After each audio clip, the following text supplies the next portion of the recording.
Hello everybody. In today's video I am going to be flipping through my May journals. So if you're new to this channel and you have just stumbled upon it, every month I flip through my two journals. I have a daily personal journal and then I also keep like a weekly journal that is meant for like planning. It has this layout right here, but I use it for other purposes. So let's just go ahead and get started. I think I'm gonna start in this journal. This journal is inside a Baum Kuchen cover. It's the Matcha cover and I got it for Mother's Day this year and I absolutely love it. So let's just go ahead and get into the pages here. I believe this is my divider for May. And for the month of May, I challenged myself to use supplies from my junk drawer and then a box that I keep all of my like pen pal things. I love this. This was actually made by a pen pal and I just put the whole thing in there. But basically some of the things that I get in the mail from my pen pals, I just can't use them all right away very quickly. And so I put them in a box to use at a later date, and I've been collecting for probably 2 years now, and the box was overflowing. And so I decided for the month of May to kind of help make that box go down a little bit. And I did make a pretty good dent in it, but not as much as I thought I would, so I might continue the challenge into June. I'm also challenging myself in the month of June to use my Tim Holtz memorabilia, like ephemera. I have a ton of it, and I'm not sure why that zoomed in like that. But I have a ton of it and I really want to get it gone. I want to use it all up. I just bought some more stuff and so I just want to be done with it. So that is all of the pages. Here is my divider for June. So yeah, I had a lot of fun with this and I'm pretty sure there is a journal with me video for every single one of these layouts. If you are curious about how these spreads came together and you just want some journaling inspiration, you are more than welcome to check out my channel and see how these pages came together. And now I'm going to move into this journal. This is a Muji Planner that I cut in half. And I believe we're going to start here. This is a Muji Planner that I cut in half. As I showed you before, this is the layout. And I basically use this journal or planner as a synopsis of our days and our weeks.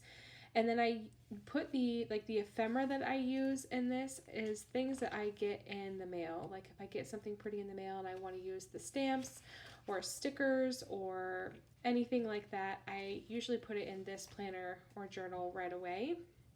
And so this is where a lot of business cards end up, and just little bits of ephemera and postage stamps and stickers, just things that might come in the actual mail that I really want to put down right away.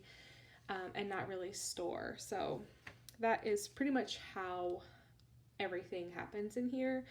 And sometimes it makes sense and sometimes it doesn't. I try to be cohesive with my color palette and my color stories, but sometimes it just doesn't work out. This one I had a pretty good idea of where I wanted it to go, but it just did not go in the direction that I wanted, but that's okay because it's filled with other really beautiful things because it was Mother's Day this week and my husband absolutely spoiled me rotten. And I learned from a friend that she kind of helps her husband out in telling him where to shop and not just saying, I don't know, honey, just get me whatever. It actually causes men a lot of stress and anxiety when they don't really know exactly what you want. And so I tested the theory and I told my husband, here are 3 stores that you could support if you would like. Nothing that you would buy from them is going to be bad and it would be great for you to support them. And he actually purchased something from every single store. So from Yoseka, he purchased a beautiful fountain pen. from Baum Kuchen, he purchased this cover. And then from Nico Neko, he purchased a new pair of scissors for me. He purchased a bunch of other smaller things like from each shop, but those were like the big items from each shop. So I really loved that, and I loved that this says Dear Tim because he's the one who placed the order, and it's just really sweet. So he also got me this really beautiful mini flower vase, and this is a little card that came with it. You can pause it and read it if you're interested in what it says. It's very, very sweet, but basically it's a vase made for flowers that your children pick that maybe don't have a stem long enough to go in a regular vase, because most children, when they pick flowers, they just pick the flower and they don't actually get a stem, and so this is a great way to keep those flowers. So I loved the thought behind that because I get flowers like that every week, so I loved the thought behind that. This week was pretty simple. I didn't really put a whole lot down, just a couple stickers that came in the mail from 2 different packages that I got, so not a whole lot there. This kept this one pretty simple. And then for this week, I went for an airmail theme because, you know me, I love anything that has to do with airmail, and I got some new airmail rub-ons, and I wanted to use them right away. So I just did the corners and then added a few bits and stamped a few things inside, and I absolutely love it. And coincidentally, I got a piece of mail that had that postage stamp on it, so it felt pretty perfect.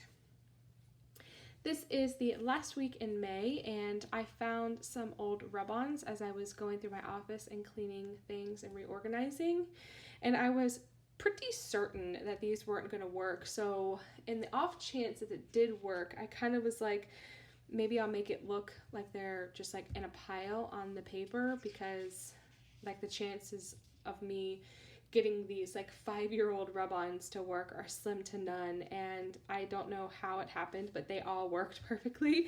And so the effect is still the same. I think it looks pretty cool still, but then I also came in and put some actual real pharmacy labels on there, and I really like the way that looks. You can see the different texture. You almost can't, but in person you can see the different texture of the real labels and then the rub-ons. I really like it, and it was pretty fitting because this week was pretty terrible for a lot of different reasons, and I felt like I needed all the drugs to just get through it.